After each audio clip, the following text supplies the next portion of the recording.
জমানো টাকার জন্যই জীবন দিতে হলো নরসিংদী মেথিকান্দা রেল স্টেশনের পরিচ্ছন্ন কর্মী বাক প্রতিবন্ধী বৃদ্ধা ববি বেগমকে। সারা জীবনের সঞ্চয়ের টাকা ছিনিয়ে নিতে দুর্বৃত্তরা গুরুতর আহত করার কয়েকদিন পরেই মারা যান ববি বেগম।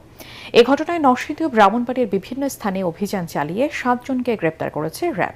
জিএম তসলিমের রিপোর্ট। 2 যুগেরও বেশি সময় ধরে নরসিংদীর মেথিকান্দা রেল স্টেশনে প্ল্যাটফর্মে ঝাড়ু দেয়া, শৌচাগার পরিষ্কার সহ বিভিন্ন পরিচ্ছন্নতার কাজ করে পরিচিত হয়ে উঠেছিলেন বাক প্রতিবন্ধী বৃদ্ধা ববি বেগম। স্টেশনের পরিত্যক্ত একটি কক্ষেই ছিল তার বসবাস। স্থানীয় জনসাধারণ ও যাত্রীদের দেয়া সামান্য টাকা আর সামান্য খাবারেই চলত তার জীবন। লোকজনের কাছ থেকে পাওয়া অর্থ সঞ্চয় করতেন তিনি।